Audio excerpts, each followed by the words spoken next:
Hi, Nigel. Fantastic to see you again. Zoom wave. I've got to do the Zoom wave. It's been a while since we've had a chat. Yes. But I'm still always listening to your fantastic JazzFM shows. This week as ever, been speaking with great artists and playing great tunes. Yeah, thank you so much. And I hear things are going well for you as well. We're picking up plays, global plays. So before you know it, you'll be having a collection of sports cars and whatever else.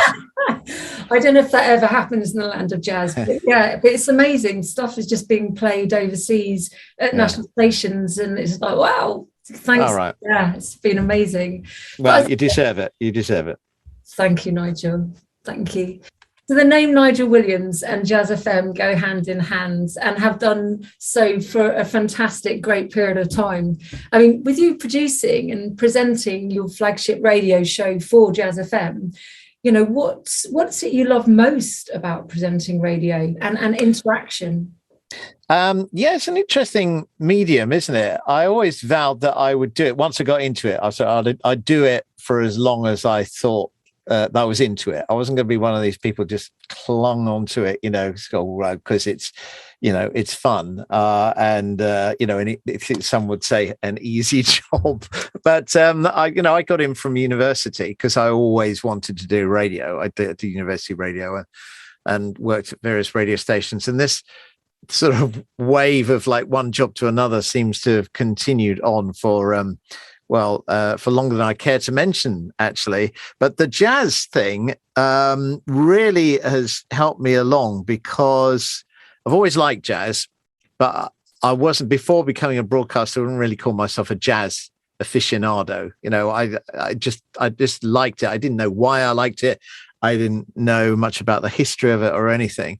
But then, of course, obviously, as I got into it professionally, I had to know. So I found out even more about it, which dragged me into it even more. So I think the thing is, the great thing about the medium is, despite what anybody will tell you, it is the most communicative of media, really, because it's one-to-one. So when I'm sitting here talking into this microphone, I'm only talking to you, Emily, if you're listening at home, or you if you're watching Zoom. Well, it's one of those ones where you get that individual, and it's a trance-like type of thing that goes on in the same way that I think that stage performers can do this. Some people can do that where they're singing to each person individually in the audience, not the whole audience collectively. And I think that's what makes the medium so engaging.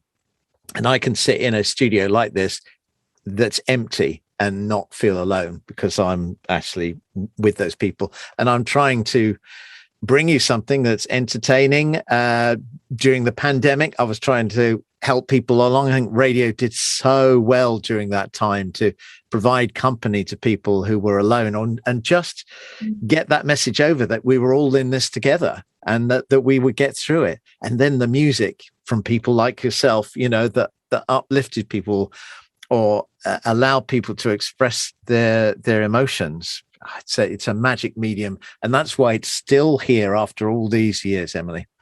Completely hear what you're saying. Totally, Nigel. And it's the fact that a lot of people are listening to you at the same time, so everybody feels connected as your audience. And then, as well as you're saying, they feel like you are communicating directly with them in the way in which people do in performance. And we're so much more accessible than we used to be because of social media, because of the internet.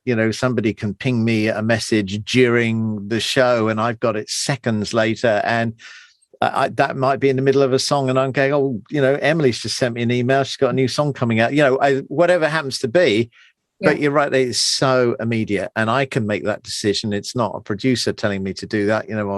My producer is online, but they're not there controlling me, and there's a great deal of freedom. And when something happens, live radio, whether it's good or bad news or whatever, you can get it out there quickly. So it's a fabulous medium from that perspective, and the advent of the internet has just made it better, really. I think we complement each other.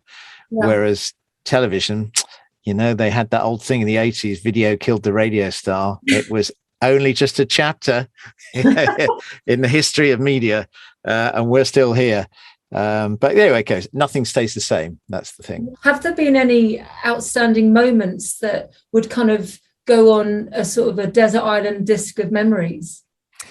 There are. I think there are probably too many to mention, but I think the thing is, it's the ones that I go into long-term memory, the unexpected, because you turn up prepared, a professional would turn up prepared to talk to somebody, and you'll be expecting some kind of answers. In fact, actually, Michael Parkinson was saying this. He said, that so a proper interviewer should know pretty much what the answers are going to be.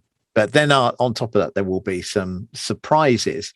So I was talking to Diane Reeves just recently. She hadn't really spoken to anybody very much during the pandemic. She'd clearly been in a house by herself. And I said, "Oh, well, you by yourself?" And she said, "Well, yeah. Sadly, it's hard to date when you're in a position like I am." So I just sort of took a punt on it and sort of said, "So yeah, I guess so. You find dating's quite hard. You can't necessarily just do online dating." And she was talking about it being a sacrifice, for her art. And I never really thought about it like that. I just thought about, well, if you're a world-class vocalist, surely, if you want to date with somebody, you probably just pick it up just like that. But no. And then she went on to sort of say, that sometimes it's quite lonely. And I thought, well, it was so endearing because she was so honest, and she didn't want that off the record. She was quite happy to talk about that kind of thing. So that's lovely. Going out of the genre of jazz, this one really does sit in my mind because I got an interview with Rod Stewart, and this was quite some years ago, and it was at a hotel near Notting Hill. I can't remember which one it was, but it was quite often occupied by rock and roll stars, and he got some wing in this thing. And we did this interview. I took a little portable recorder to record it. And so we did the interview, and then he said, "What are you doing now?" And I said, "I'm sort of done for the day, really." And he said, "Well, you want to stick around and have a beer?" And we sat for about another hour, just chatted about stuff. He talked about art that he was into, and it was just normal bloke stuff. Wow. And all the while you're thinking, "It's Rod Stewart, it's Rod Stewart," and yet he was just absolutely nice as pie. And I guess that what that really does is underlines the fact that at the end of the day, people are just people. And, they're surrounded with quite often a sort of Teflon skin, but when you actually get to the real people, the proper stars are they're just themselves, and that's lovely. Yeah, I completely hear you. And also the relationship, again, as you're saying, as a radio presenter, is such an honest and open relationship as well. People feel that, that they can share and communicate, and they want, to share and communicate. So kind of that builds up that relationship as well. It's lovely being in the jazz genre because everyone's got a story to tell. From some of my days of doing pop interviews, sometimes you'd have somebody who was effectively a voice on a stick, and they hadn't written the song, they didn't know anything about production or whatever, and they'd be pushed out to do an interview, and you'd ask a plausible question, you didn't really get much of an answer back. It would be some kind of marketing message. Yeah, come and see us, we're gigging. Yeah, woo. And not much else. So yeah, I really love doing the jazz interviews from that perspective, is because there's always depth. You can always get to it, and there's some very, there can be some very difficult characters out there. But I think that when the communication goes on all kinds of levels, and I like to think I quite often get very nervous, particularly if somebody comes in who's got a bit of a reputation for being difficult. But more often than not, it turns out just fine. Completely hear what you're saying, and so sort of talking about jazz and events. with the music industry getting back on its feet and live events happily being back in people's diary, this coming Friday, November the 5th, there's a really exciting thing happening. You're hosting a very special event for the EFG London Jazz Festival at Cadogan Hall with a selection of outstanding artists and bands playing. It'd be really great to hear what's happening, who's playing, and what's going on in the evening. Yeah, it's titled An Evening of New Jazz Fireworks. I don't think we can go as far as saying bangers, because I think that's more in the dance genre, isn't it? But but yeah, I think this is an extraordinary lineup, actually, and I know all of these artists really well. I'm going to start with Chris Standring, because he's he's a British guy, but he's been in the US for over 20 years. Now, to the extent that he doesn't quite understand a lot of stuff about Britain now, yet he's still got his accent. It's so funny. But he's done, he's always wanted to do a proper trio album with orchestra. So he's always wanted to do that. He's got a very successful career in smooth jazz in the US, which, has done him well. He's earned plenty of money, but his true joy is to play straight down the line jazz. So he's done a couple of little gigs here, but he finally got the opportunity to make this thing, because you'll know, Emily, it's expensive to hire orchestras to play at Abbey Road. But anyway, he did get the budget to be able to do that. And so he's got this album called Wonderful World. He's brought in the likes of Randy Brecker, and Harvey Mason plays drums and stuff. And then there's Jeff Gascoigne, who was been on like 100 albums playing bass, and beautifully orchestrated. Jeff's done the orchestration for it. And it's lovely, very relaxing album to listen to. So it'll be great to see that in a live setting. And Jeff Gascoigne's actually going to turn up to play bass. I don't think Harvey's coming over, but we shall see. So so he is going to do a set, but there's also vocalist Joe Harrop. And Joe has been doing the scene for quite some years. She's from the Northeast. She's a lovely character, a singer who's never had a singing lesson in her life. She's got a natural style. And I've always loved her joie de vivre. She decided during the pandemic to write some songs, which have turned out to be actually really nice. The album's called The Heart Wants, and she's going to be performing tracks from that. So we've got her. There's pianist Paul Edis, who has an album. In fact, he's worked with Joe, and that's called The Still Point of the Turning World.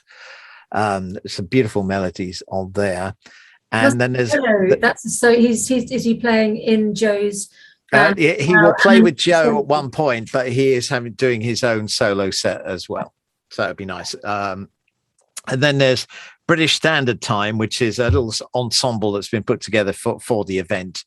So this is Alex Webb, who I'm sure that you must have come across on piano, because he plays everywhere, and vocalists Tony Monrell, who is a fantastic soul singer, but when he does jazz, he's pretty decent. I'm loving. He's kind of floating over that way as well. I can see the temptation, but of course, he's he's toured the world with Incognito and the Sade band, and so he knows what he's doing. So he'll be singing some songs, and then there's Carol Thompson as well, who I saw perform a few months back, actually, and I was really blown away with her stage presence. She's fantastic, because we tend to think of her for her reggae hits, but she's really proper when it comes to the jazz. So it's a pretty classy evening, really, Emily.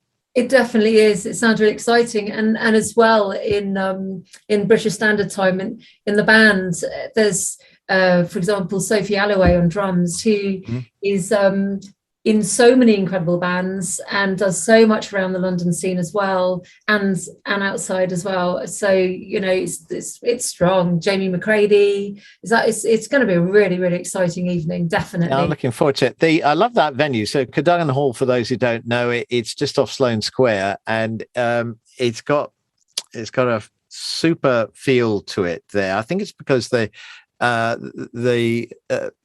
balcony sort of wraps round and you feel quite close, very much like a Royal Albert Hall type of feel, but smaller, but a nice intimate setting. The acoustic's good, and it's nice for this kind of jazz. I think it's lovely.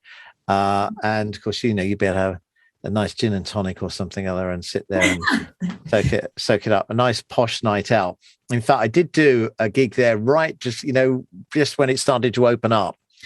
And I walked out on stage and, we still had all the social distancing. So it looked like hardly anyone had turned up. But I've been told that nobody could get in because it was a full house. And the first thing I said was, this, ladies and gentlemen, is what they call a full house. And it got a great laugh because everybody was just so pleased to be out, and the positivity you got back from absolutely everything. And then the musicians, as they came out, they go, oh, it's so good to be back. And yeah, it's lovely. So I'm sure we'll have more of that vibe at Cadogan Hall. Yeah, it's definitely one not to miss, with an outstanding lineup and a fantastic presenter, Nigel Williams. You're amazing. Any heads up on your radio shows for this weekend? Can we expect to hear some music from the Cadogan Hall show? Oh, yes, we'll certainly do that. And I can also give you a heads up that I've got Grammy Award winner Cecile McLaurin-Salvant coming up soon as well. And she's playing at the EFG London Jazz Festival. And she's always fantastic because I think she's hilarious. I mean, she's a brilliant singer, but she always makes me laugh. She cracks me up. And I have recorded it already. And she gives me a bit of an exclusive about what else she's been up to as well. But I'm not going to tell you just now. So there. Well, we're going to wait to hear it and we're going to love it. So great to speak with you. It's always good to catch up. Absolutely wonderful. Lots of love, Emily. Thank you very much. Nigel, we'll speak soon. Take care.